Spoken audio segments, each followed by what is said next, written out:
Que precioso estar aqui novamente. Eu fui abençoado hoje. As palavras iniciais do nosso irmão Antônio sobre Davi, um texto muito conhecido, mas foi uma mensagem muito forte no meu coração.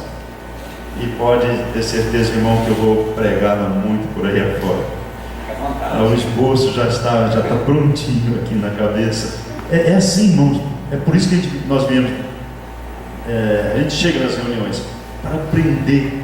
E quando alguém fala a palavra do Senhor, a gente aprende e grava e marca as nossas vidas. Irmãos, seja como esponja. Sabe quando você coloca a esponja na água, ela chupa tudo? Quando você vier na reunião, venha como esponja para absorver o que é ensinado. Eu aprendi tanto mesmo hoje, esta noite, com aquelas palavras iniciais e depois com o louvor. Nós vivemos, o ser humano, ele vive fases na sua vida. Isso é muito comum. O apóstolo Paulo diz que quando eu era menino, pensava como menino, agia como menino, mas agora... Aí ele diz que eu sou homem e deixei das coisas meninos. Ele está falando de duas etapas da vida, de menino e de adulto. Hoje de manhã nós falamos como nós voamos, corremos e andamos. 3 etapas na vida do homem. E assim é o ser humano. Quando a criança nasce, ela nasce completa, perfeita. Ela só precisa amadurecer o seu corpo. Então ela acrescenta a fala, aí depois, primeiro a visão. É interessante, a criança, ela não enxerga bem quando nasce. Olha, ela está rindo porque me viu. Ela não te viu, ela só viu um negócio borrado assim. Mas o papai, olha, ela me viu, sorriu. A voz, o cheiro, a presença. Mas ela logo vê bem, ela ouve, ela começa a caminhar, começa a ter as crianças, e ela passa um período de acréscimos. Você vai acrescentando, vira adolescente, aí crianças, conhecimento, jovem, namora, o círculo de vida vai aumentando, aí ela casa, filhos, aí depois netos, e chega num momento que ela não acrescenta mais na sua vida, ela estabiliza. E esse período de estabilizar na nossa vida chama-se maturidade. Até então era só acrescentando amigos, colegas, o círculo, o WhatsApp, Twitter e tudo mais, seguidores, conhecedores por todo lado. Chega um momento na vida que estabiliza, e aí você começa a perder os avós, os tios, seguem um curso normal, como Davi, como Moisés, como outros falando, eu sigo o caminho de todos os mortais. E aí você começa a perder, primeiro os mais idosos, depois colegas que você ouve, os avós, os tios, os pais, e aí você fica na sua idade, você já não viaja mais, você já restringe, e você vai perdendo pessoas. Faz parte do ciclo da vida, os mais íntimos, os mais chegados, até que chega um momento que a gente faz perca na nossa própria vida, os outros sentirão a falta da gente. Assim é a vida. Assim é a vida. Alguns de nós, depois dos 50, 60, a gente começa é um tio, é um avô, é um pai, os parentes, a gente vai perdendo.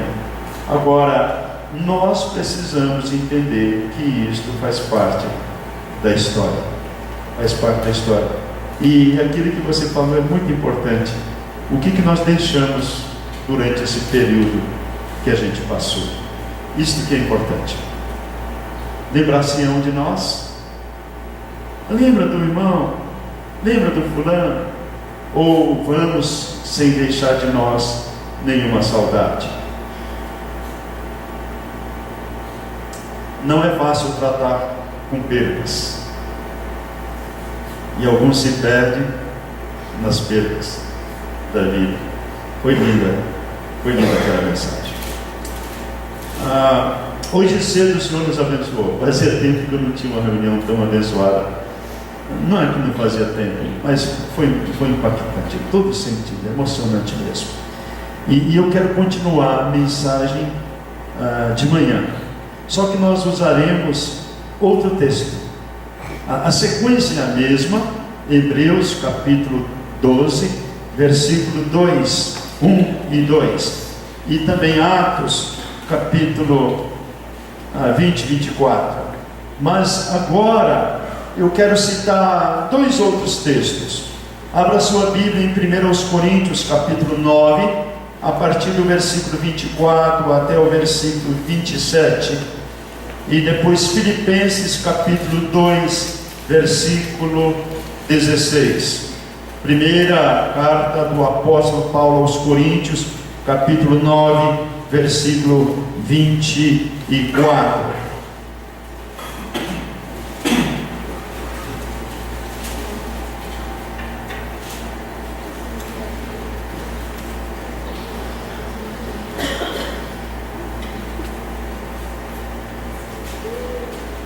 Todos acharam o texto? 1 Coríntios 9, 24 até o versículo 27. Assim está na versão que eu tenho aqui copiada. Vocês não sabem que dentre todos os que correm no estádio, apenas um ganha o prêmio?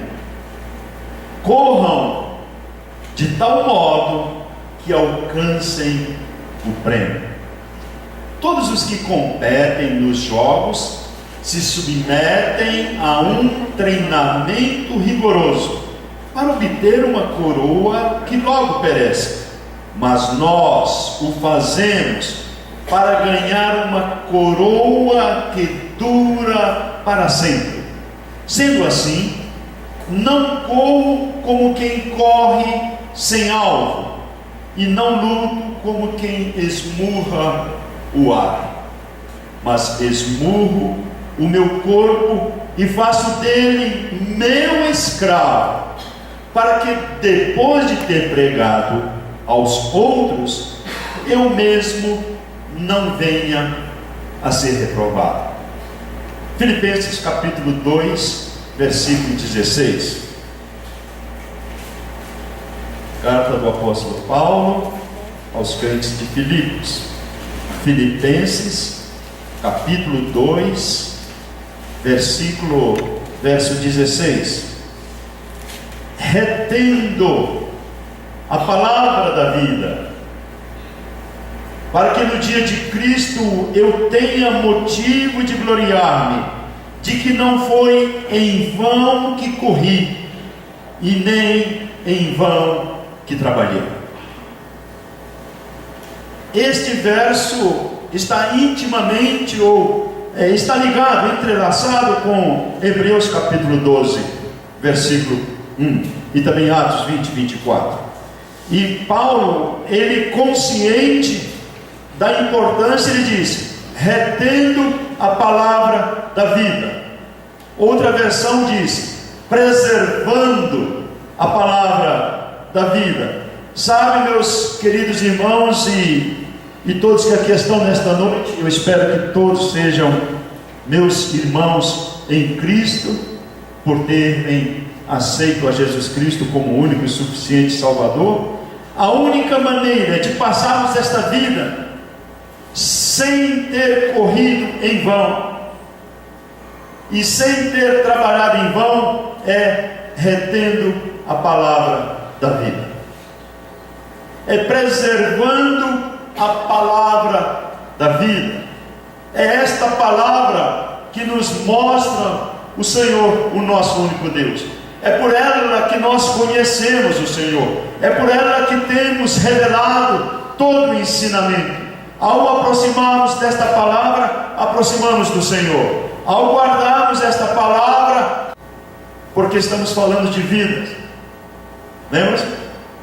Corremos porque estamos falando de vida preciosa. Até usamos o símbolo do SAMU, daquela ambulância que sai desesperada, correndo para levar alguém ao hospital. Depois falamos que nós corremos porque nós já estamos atrasados. Sim, 2000 anos de história e o Evangelho não tem chegado a tantos e tantos lugares.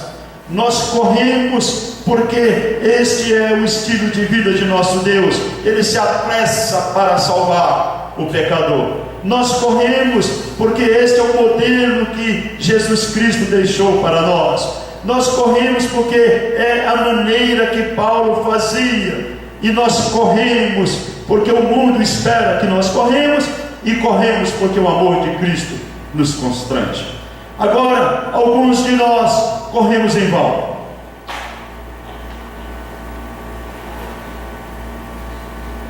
Muitos nesta história, nesta vida, correm em vão.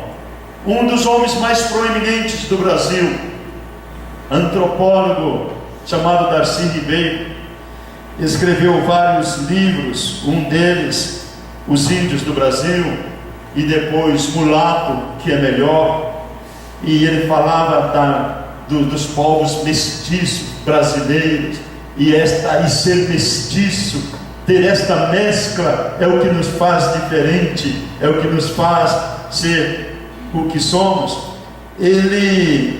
A mãe dele era da Assembleia de Deus, lá de Montes Claros, mas ele foi para a universidade e nunca fez uma decisão, e quando estava na morte, já no leito de morte, vocês lembram de Darcy Ribeiro? Foi vice-governador do Rio de Janeiro, senador da República.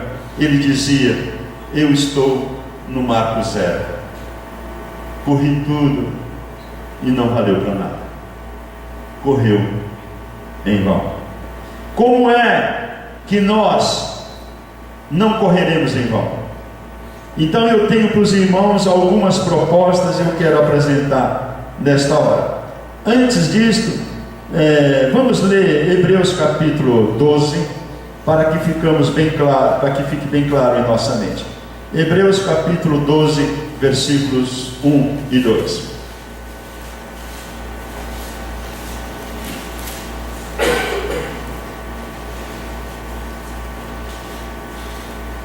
Portanto, também nós, uma vez que estamos rodeados por tão grande nuvem de testemunhas, livremos-nos de tudo que nos atrapalha e do pecado que nos envolve, corramos com perseverança a corrida que nos é proposta, tendo os olhos fixados, firmes em Jesus, autor e consumador da nossa fé. Ele, pela alegria que lhe fora proposta, suportou a cruz, desprezando a vergonha, e assentou-se à direita do trono de Deus.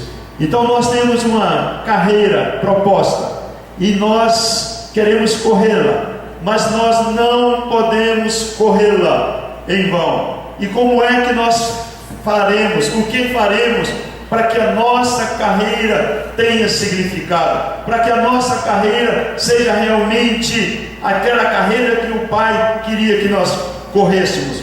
Então eu tenho alguns pontos que quero apresentar com vocês, com tudo aquilo que Deus tem colocado em meu coração. Muitos anos atrás, um filme fez muito sucesso nos Estados Unidos, e ele conta a história de um homem que Forrest Gump, contador de história, e ele corria, e diz o texto, a história dele é muito interessante. Eu vou ler aqui para vocês. É uma narrativa, é um livro. Aí ele diz: naquele dia, sem nenhum motivo, decidi dar uma corridinha. Corri até o fim da estrada, e quando cheguei lá, resolvi atravessar a cidade. E quando cheguei lá, resolvi atravessar o município. E já que tinha ido até lá, resolvi atravessar o estado do Alabama, correndo. E foi o que eu fiz. Corri até sair do Alabama, sem nenhum motivo, e segui em frente. Corri até chegar ao oceano, e quando cheguei lá, já que tinha ido tão longe, resolvi voltar e continuar. E ao chegar no outro oceano, vocês sabem, os Estados Unidos é banhado por 2 oceanos. E ao chegar ao outro oceano, já que tinha ido tão longe, resolvi dar meia volta e continuar correndo. Quando eu ficava cansado, dormia. Quando tinha fome, comia. E quando precisava ir, bem, você sabe, eu ia.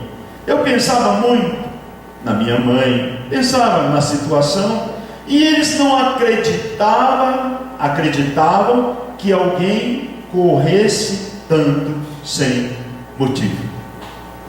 Por que você está fazendo isso? Perguntavam. Eu tive vontade de correr e corria. Por alguma razão aquilo fazia sentido para algumas pessoas. E eu arrumei companhia. Depois arrumei mais companhia. E depois chegou mais gente ainda. E eles diziam que eu dava esperança às pessoas. Bom, eu não entendo nada disso, mas algumas daquelas pessoas me pediam ajuda, conselhos. Eles me seguiam. Eu ia na frente, correndo, e todo mundo atrás de mim, correndo também. Mas como eu ia dizendo, eu tinha muita companhia. Acho que foi por isso que eu corri tanto. Eu corri por 3 anos, 2 meses, 14 dias e 16 horas. Bem, eu estou um pouco cansado agora. Acho que vou para casa. E assim, sem mais nem menos, meus dias de corrida se acabaram. Então voltei para o Alabama. Algumas pessoas correm em vão. Como é que nós fazemos para não correr em vão? Em primeiro lugar, não corremos em vão, porque corremos a carreira que nos foi proposta pelo Senhor. Hebreus diz isto claramente. Também nós, portanto também nós, corramos com perseverança a carreira que nos foi proposta. Não foi o acaso que nos deu esta carreira, não foi a história que nos proporcionou isto, não foi simplesmente as nossas escolhas. O Senhor nos deu uma carreira, o Senhor nos deu uma corrida, e nós corremos e não corremos em vão, porque corremos a carreira que Ele nos deu. E a carreira que Ele nos deu tem sentido, tem significado. Foi Ele que nos a deu. Por isso corramos com perseverança e jamais correremos em vão. Segundo lugar, não corremos em vão porque sabemos qual é o nosso alvo. O Senhor mesmo tem estabelecido para nós. Ele tem estabelecido um prêmio para a nossa corrida. E Ele espera que nós cheguemos e completemos. Ele não se decepcionará conosco, jamais. Entendam bem, meus queridos irmãos, o Senhor jamais se decepcionará com você, porque Ele sabe tudo a teu respeito, e Ele então somente espera que você corra com perseverança. Por isso não corremos em vão, porque nós sabemos o alvo. Primeiro, queremos louvar o Senhor, adorar o Senhor, engrandecer o Senhor. Segundo, queremos correr a carreira que tenha sentido para as pessoas que nos cercam. E nós jamais correremos para sermos reprovados. E em terceiro, o trajeto da nossa corrida é tão importante como chegar à chegada. Como você corre é tão importante como chegar no fim. Devemos levar em conta isto. Aqueles de Hebreus capítulo 11, eles morreram sem alcançar a promessa, mas eles correram como se tivessem alcançado a promessa. Eles correram com dignidade. Eles pagaram o preço, eles corriam a carreira que o Senhor queria que eles corressem. Terceiro lugar,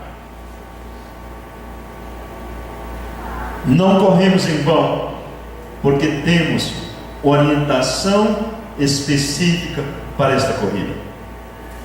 Agora, nesses dias, em agosto, acontecerá as Olimpíadas no Rio de Janeiro.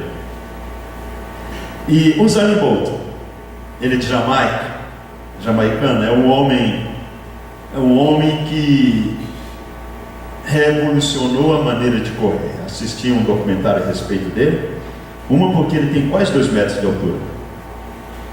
E eu sempre ouvi que corrida de fundo, corrida de 100 metros, são para pessoas de pequena estatura, musculosas, que têm uma explosão na saída. Ele sai já correndo, ele não vai pegando movimento, ele já sai correndo. Ele tem quase 2 metros de altura.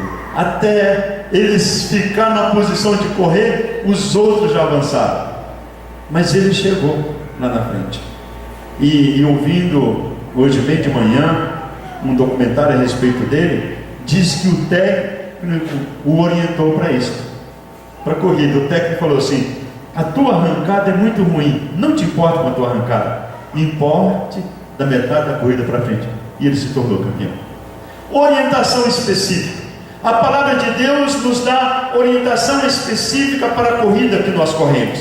E ele fala de várias maneiras. Uma delas é: não leve muito peso, desembaraçando de todo o peso e do pecado que nos assedia.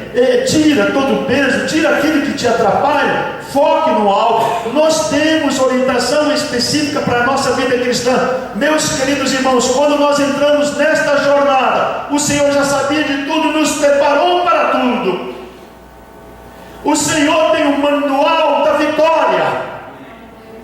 O Senhor tem as orientações para chegarmos ao fim completamente.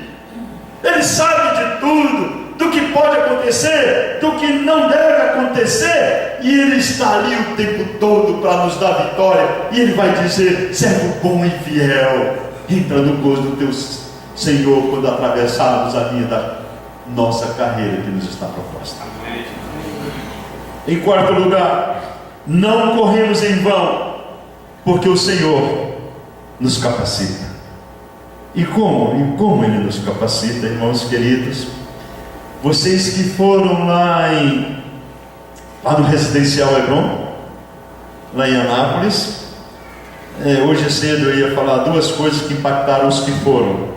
Primeiro, lá a edificação e tudo mais.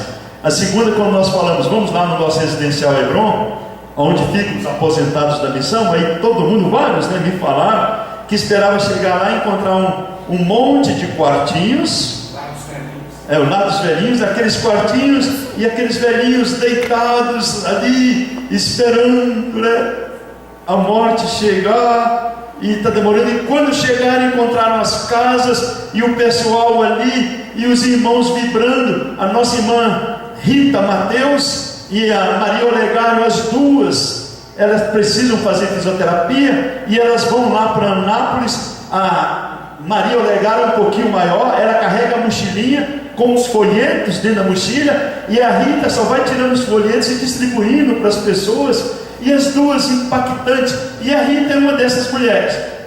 Ela foi para o nosso Instituto Bíblico depois de aposentada.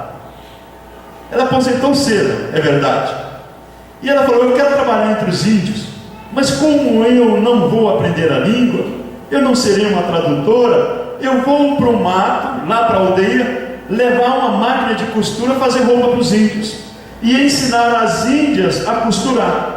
E eu a visitei lá entre os Apinagé.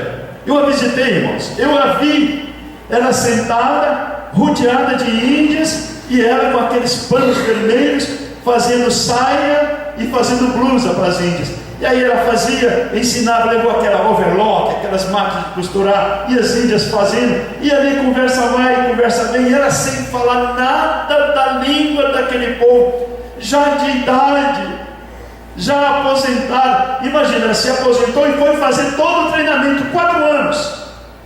Ela fez tudo, e foi lá para os Apinagé, costurando, conversando. quando o nosso consultor de língua chegava, nós temos o consultor, para ver como os missionários estão aprendendo a língua e orientando para que desenvolvam mais. Aí ele ia fazer os testes com os outros missionários. Ali estava o Paulinho, da Eliane, estava os outros, e eles faziam os testes com todos. Não faziam com a Rita Mateus. Por quê? Porque ela falou: não, eu só vim costurar, eu só quero servir o povo. E não fazia. E todos falavam: esta língua é difícil, não é fácil. Pergunta para o Paulinho se a língua pinagé é fácil. Ele virá por aí. Os outros, tinha um irmão que eu falei para ele: irmão, você tem que começar a pregar para este povo, você já sabe a língua. Ele disse: você não sabe como esta língua é difícil. Eu falei: mesmo assim, pregue, meu irmão. Ele falou: você não entende, você não fala esta língua, você fala com o Guarani, mas não fala pinagé. E a Rita Mateus no meio da mulherada. Um dia, o consultor passando por ali, a Rita falou: eu quero fazer o teste para ver como estou na língua.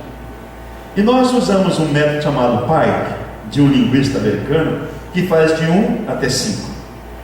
O nível 3 é o mesmo o de proficiência inglesa, se você quiser ir para os Estados Unidos, é o TOEFL, é mais ou menos assim, para uma outra língua.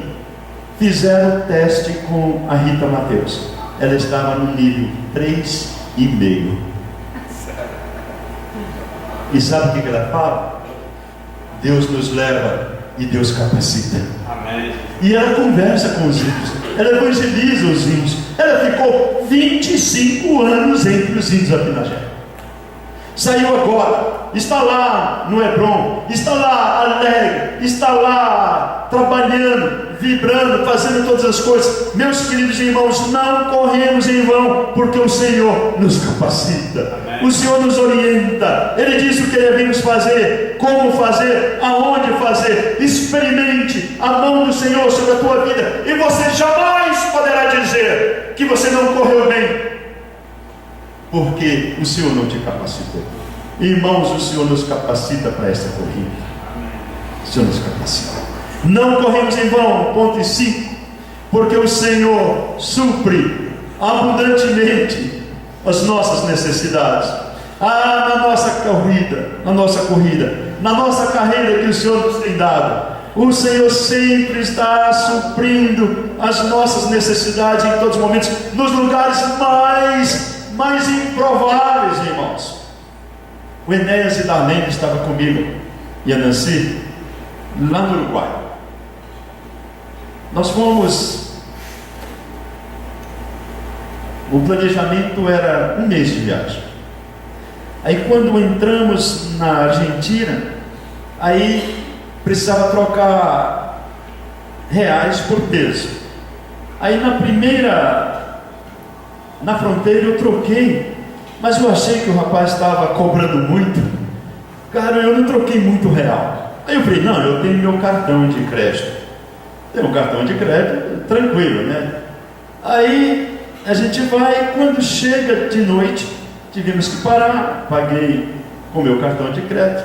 No outro dia a gente sai, vamos abastecer, passei o cartão de crédito, tranquilo, aí vamos embora. Quando chega lá na frente, vamos abastecer no outro posto, passo o cartão.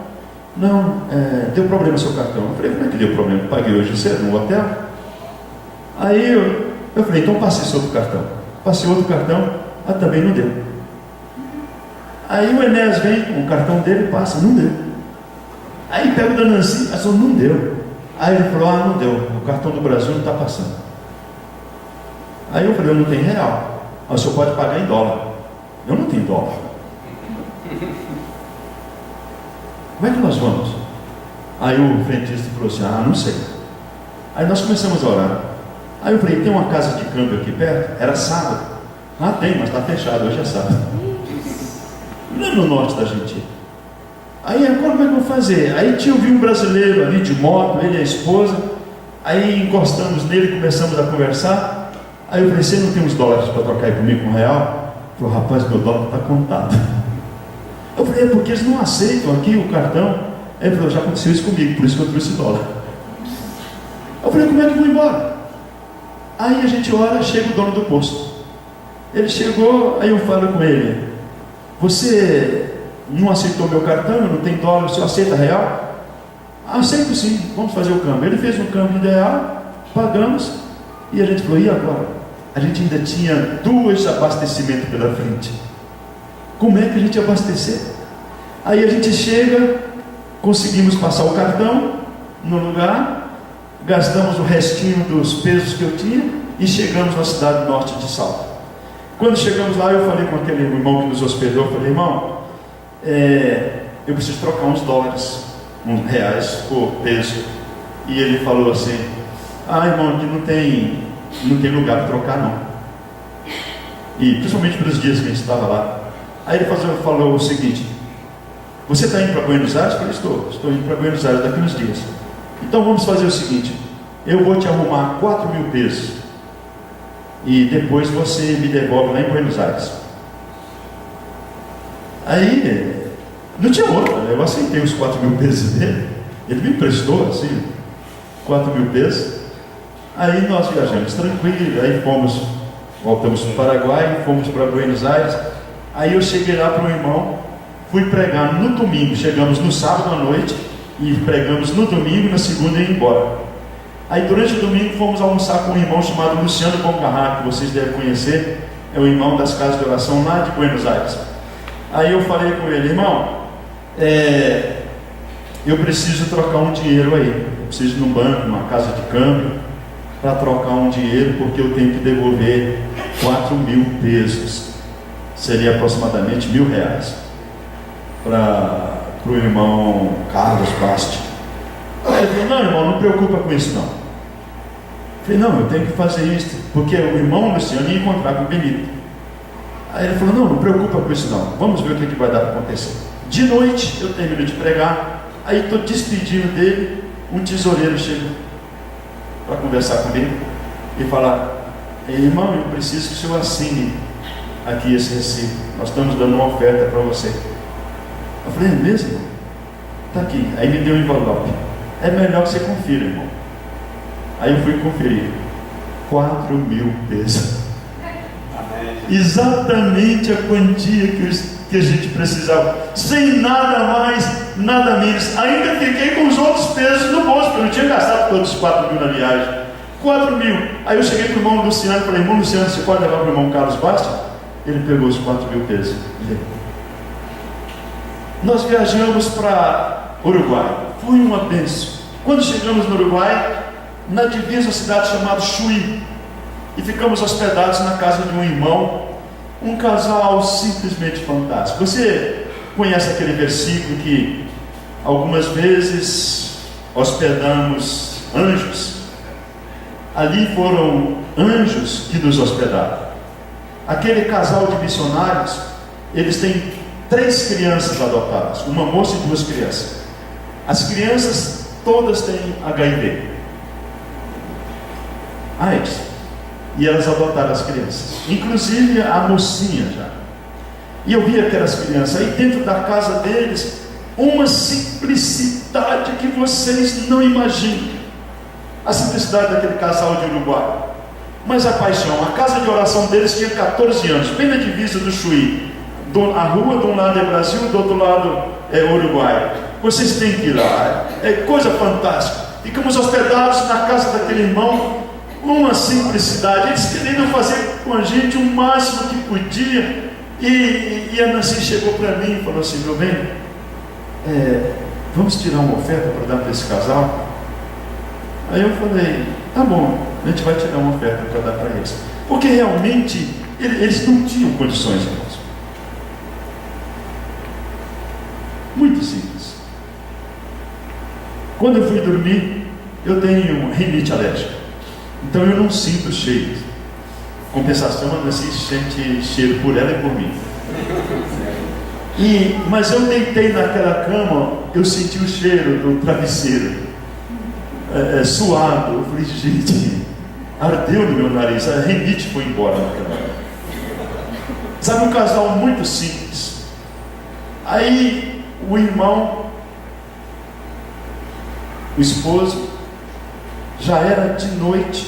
Isso foi na primeira noite. Na segunda noite, aquele irmão A gente ia embora de madrugada, porque a gente tinha que chegar em Curitiba, 1.000 e poucos quilômetros, e depois mais 1.200 até Itaperuna. Aí quando fomos dormir, a Nancy queria dar oferta para eles, a gente ia dar na saída. A gente ia deixar um envelopinho, um dinheirinho lá, sem eles perceberem. Aquele irmão me chama no quarto, no escritóriozinho dele. Chega lá, pega o envelope e me entrega. Irmão Eduardo, para o senhor. Eu falei, como, irmão? Ele falou, não, eu orei com minha esposa e Deus disse que ia dar para o senhor. Eu falei, para mim, irmão? E a gente queria dar uma oferta para ele. Ele falou, não, irmão, isso daqui é para o senhor, porque eu sei que você terá gastos na frente para essa viagem para Angola, para te escutar. Eu sei que você terá gastos na frente. Aqui está para o senhor. Eu peguei o envelope, abracei o irmão, agradeci. Eu não tinha como dizer não. Não tinha. Quando eu abri o envelope, tinha $1.000.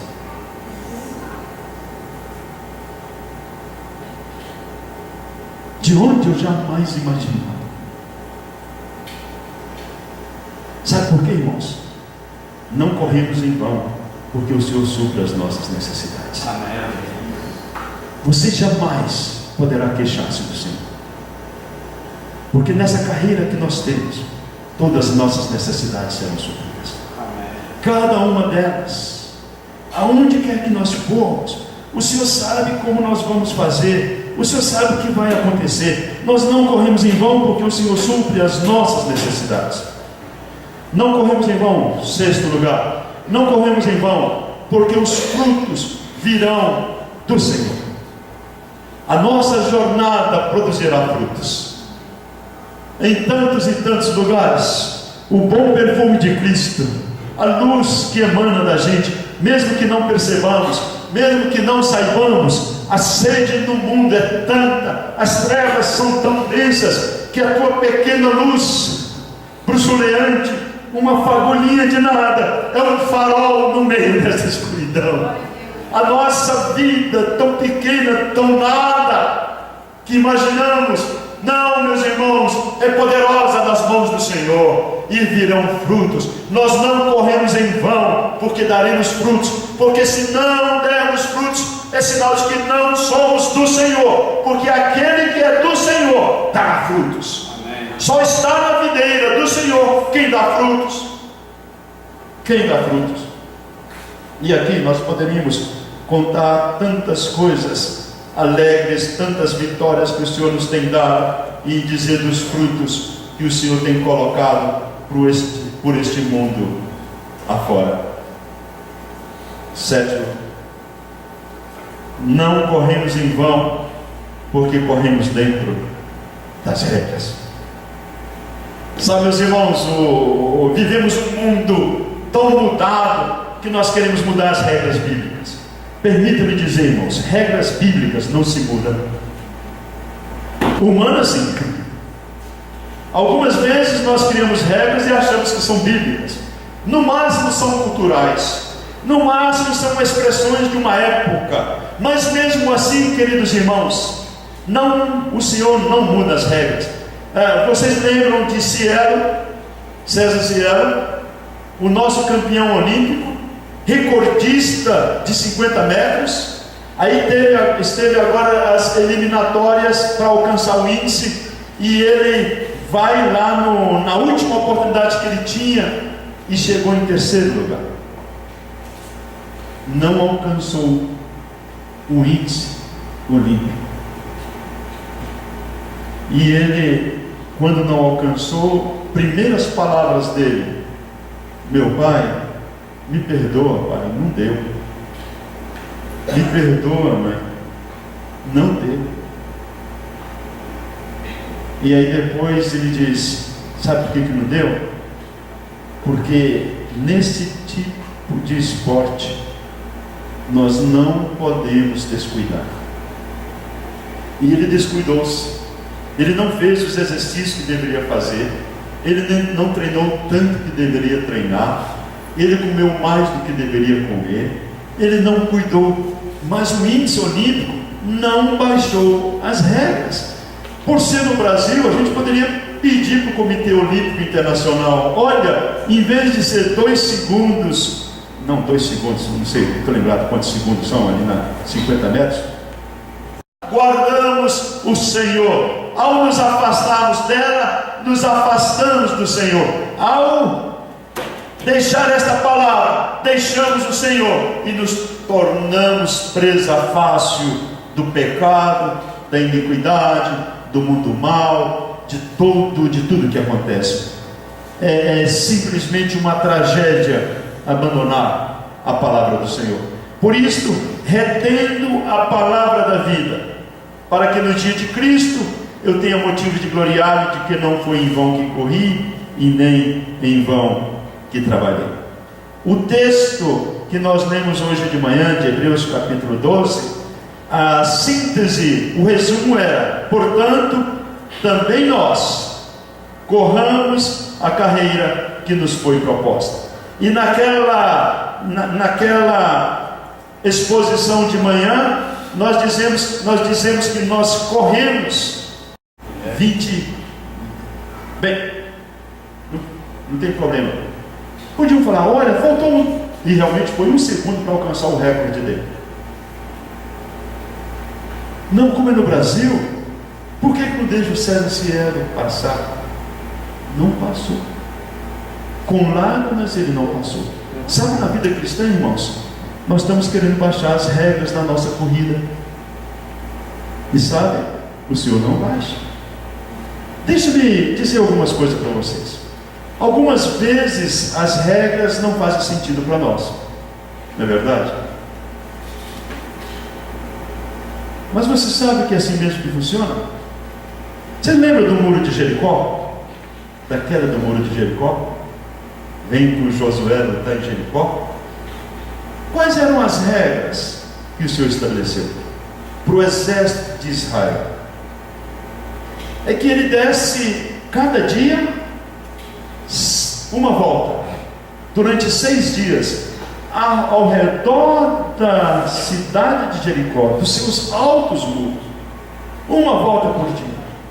No último dia, ele daria a volta, e depois, quando parasse, todo mundo gritasse.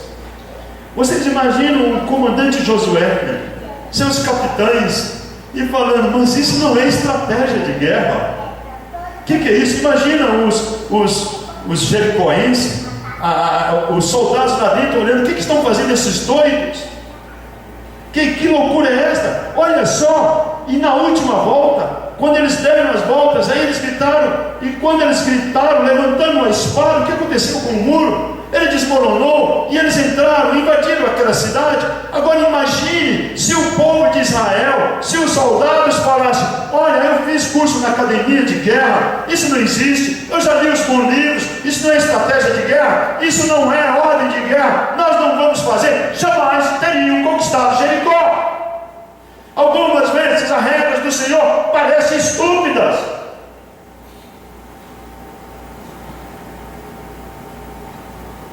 mas quando você faz, ela funciona. Quer uma outra? Está lá um comandante sírio, Naamã, leproso. Aí uma escrava judia, israelita, fala: ah, se ele tivesse lá na minha terra, tem um profeta. Naamã vai e conversa com seu rei, e ele é enviado para lá e chega diante do profeta Elias ou Eliseu. Chega lá, aí quando chega, o profeta nem o vê, diz: vai lá no rio e mergulha 7 vezes. Ele volta indignado e fala: por acaso Abana e Fafá, os 2 rios lá da minha terra, não são mais límpidos que essas águas barrentas, essas águas sujas? Eu pensava que ele viria e dizia: ó Deus, imporia as mãos na minha cabeça e faria todo aquele ritual, toda aquela maneira, e expulsaria a doença. Mas olha o que ele manda fazer, e ele vai embora indignado, pronto para guerrear. Os seus servos falam: Senhor, se ele tivesse te pedido algo difícil para fazer, o Senhor não teria feito? Ele falou: sim, teria. Então vai lá e faz o que ele pediu. Vai o que ele pediu? Ele foi e mergulhou 6 vezes. Quando ele sobe na 7ª, a sua pele era como de criança, sem nenhuma praga. Algumas vezes as regras parece que não têm sentido, mas quando nós corremos dentro das regras, elas funcionam, porque vem do Senhor, porque o Senhor dignifica, honra a sua palavra. Meus irmãos, nesse mundo cristão que nós vivemos, o Senhor tem estabelecido regras para nós, e Ele não vai mudá-las. Não tem que ir contra elas. Você se encontrará lutando contra o Senhor. Corra dentro das regras, e você verá que você não corre em vão. 8º lugar: não corremos em vão, porque fomos treinados para a corrida. A nossa carreira não é em vão, porque fomos treinados. Bendita seja a escola dominical, os ensinos que nós temos, e depois as pregações, os cultos de quarta, os cultos nas casas, e abre-se a Bíblia, e não falamos de filosofia, e não falamos do que os homens falaram, falamos das Sagradas Escrituras. Isto é treinamento bíblico para nós. Sabe, meus irmãos, nós somos soldados treinados, ou perdoe-me, melhor dizendo, corredores treinados para a corrida que o Senhor nos tem dado. Somos treinados. Eu me lembro uma vez, já falei isso aqui, repito, eu estava na FUNAI, gabinete da presidência da FUNAI, muitos anos atrás. Estava o vice-presidente da FUNAI e um antropólogo, e eu tinha recebido autorização para visitar os índios Oé, e eles, isso faz muitos anos atrás, mesmo depois que nós fomos expulsos. E aí o vice-presidente pedia para mim: olha, os funcionários da FUNAI lá estão indignados, souberam que o senhor vai lá, que o senhor tem autorização para ir, vai criar uma confusão muito grande, pedimos para o senhor encarecidamente, não vá lá, o senhor tem autorização, mas não vai. E eu senti um momento, e eu fiquei muito chateado com aquilo, aquela luta interna, e eu falei para eles claramente, eu falei: vocês são mentirosos, vocês preparam armadilhas para a gente, e falei mais algumas coisas, e depois falei assim: vocês nos fazem sofrer. Aí o antropólogo que estava assim do lado falou assim: mas o senhor é missionário, né? Aí eu falei: sou. Então o senhor foi treinado para sofrer. Eu olhei para ele e lá no íntimo falei: você tem razão. Eu não quis falar para ele, mas eu sabia disso. Ele tinha razão.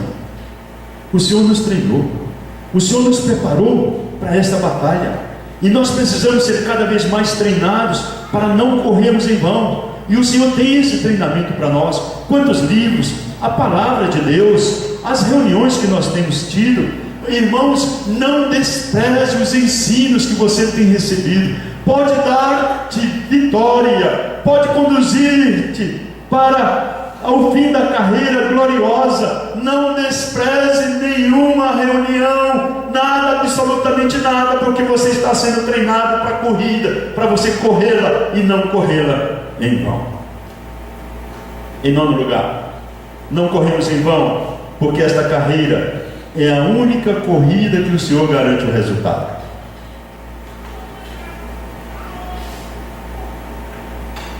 Esta o Senhor garante. A que você quer correr, a sua, é você que é o responsável. Eu estava em casa agora, depois do almoço, que eu fui lá com uma tia, uma prima que eu descobri que mora aqui em Águas Claras, e tivemos um almoço com eles hoje. E aí fui para casa umas 4h30, por aí, tínhamos que descansar, e estava passando o jogo de Portugal e França,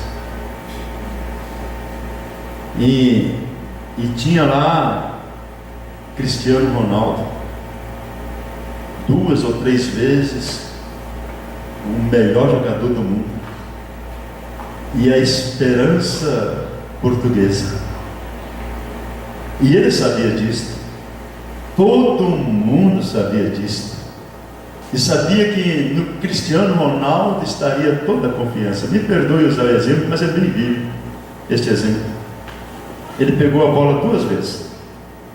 Na segunda vez, no 8º minuto, ele foi machucado e teve que sair do jogo. Eu imagino o Cristiano Ronaldo. Agora acabou. Acabou, não tem mais nada. Porque a esperança, a confiança estava toda nele. E a França tinha ganho da Alemanha, uma potência no futebol. A França era favorita, tremendamente favorita.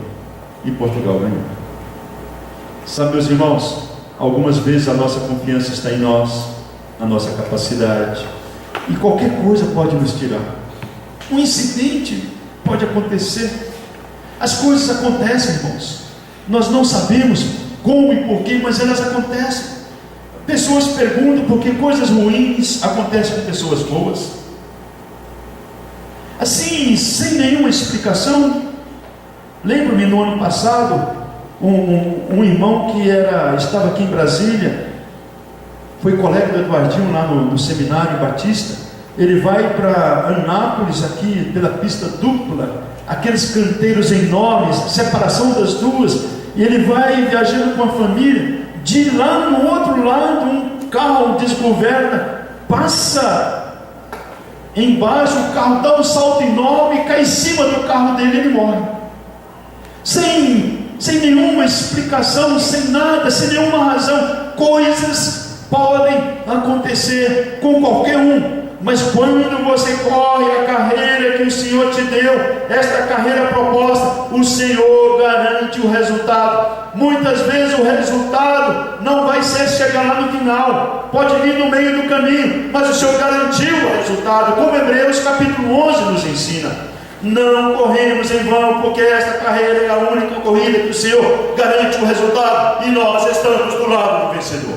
Amém. Não duvide jamais disso. Em último lugar, não corremos em vão, porque o mundo espiritual espera esta corrida de nossa parte. Quando Jesus chega diante do endemoniado gadareno, os demônios dizem para Jesus: por que vieste atormentar-nos antes do tempo? Que frase enigmática, não é verdade? Eles sabiam de Jesus, eles sabiam que ia ter um fim, e que aquele fim já tinha uma data marcada. Por isso que eles falaram, os 5.000 demônios, antes do tempo, porque tem um dia determinado, o dia da vitória, e ele sabe quem é. Porque vieste, o Senhor, porque vieste. E eles falam assim: atormentar-nos, porque não há lugar de demônios na presença do Senhor. Todos eles fogem, todos eles partem. E eles sabem desta batalha, eles sabem desta luta, eles sabem desta guerra. E nós não precisamos de nenhum desses livros que andam circulando para aí, para dizer isto a nosso respeito. O mundo espiritual sabe da nossa batalha, e ele nos espreita, eles nos acompanham, eles sabem de tudo que nos acontece. Mas nós não corremos em vão, porque se eles sabem, porque se eles são muito, maior é aquele que está conosco e conhece todas as coisas, e nos livra, e nos guarda, e nos leva por caminhos de vitória. E o Senhor é aquele que nos conduz em triunfo, e nossa carreira não é em vão. Chegaremos gloriosamente na presença do Senhor um dia. Não desanime, meus queridos irmãos, jamais desanime. Siga firme a tua carreira, porque o resultado dela é o cumprimento do Senhor, dizendo: servo bom e fiel, entra no gozo do teu Senhor. Amém. Jamais corremos em vão. Alguns de nós podemos cair no meio do caminho. Alguns de nós podemos ter obstáculos no meio do caminho. Alguns de nós podemos achar que não deu certo. Mas, meus queridos irmãos, jamais desista. A carreira que nos está proposta é uma carreira de vitória. Nós estamos vivendo um momento do nosso filho Edgar, o filho do meio, é um momento de muita expectativa. Ele trabalha numa universidade lá fora, vocês sabem disso, lá nos Estados Unidos. E ele teve algumas dificuldades na vida dele quando ele estava lá. Certa feita, ele fazendo um trabalho de computador, e tinha ali um aplicativo. Aí ele vai e fala para o chefe dele: a gente podia desenvolver um aplicativo para substituir este daí, porque este ele tem problemas, ele é muito vagaroso. Aí o chefe dele falou: não, de maneira nenhuma. Nós preferimos ter um terceirizado do que nós mesmos fazermos o nosso. O Edgar ficou muito triste com aquilo e achou que foi uma maneira de dizer que você não é capaz de fazer. O Edgar sentiu-se diminuído. O Edgar perguntou para o chefe: eu posso trabalhar nas horas de folga? Posso fazer um? Aí o chefe falou: nas horas de folga você faz o que você quiser. O Edgar começou a desenvolver aquele aplicativo. Passa-se o tempo, ele termina, apresenta para a universidade. O aplicativo dele foi aprovado pela universidade. Aí, antes da universidade fazer o contrato com ele, para o uso daquele aplicativo, ele me disse: ó pai, na semana que vem eles vão assinar o contrato. De repente, deu problemas. Ele contratou uma moça para fazer um contrato para ele, redigiu um contrato direitinho, e aí a moça tinha trabalhado na universidade, e alguém lá dentro disse que ele estava usando de conhecimentos internos para tirar vantagem na aplicação daquele contrato. Aí a conversa foi para lá e para cá, e não saiu o contrato no dia certo. E aí ele muito triste, a gente orando por ele.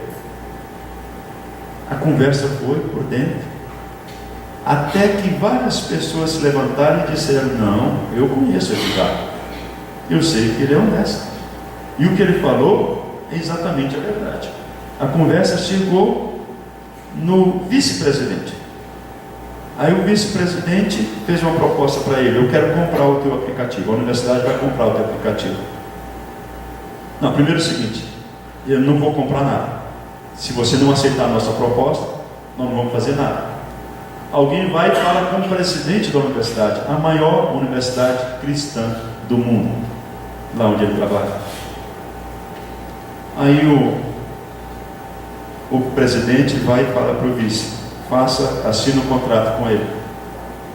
Aí o vice chama Edgar para uma reunião, eles discutem, conversam direitinho. Edgar me liga e fala: pai, ore por mim, eu preciso de conselho do senhor, o que o senhor acha?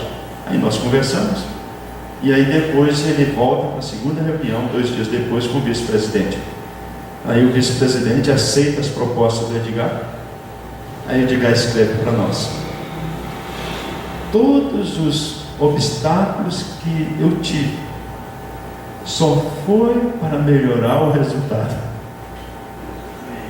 E tudo, se tivesse no passado, no dia que eu fiz a proposta, alguém tivesse aceito, se o meu chefe tivesse aceito a minha ideia, eu teria feito o aplicativo para a universidade teria o aplicativo e estaria normal.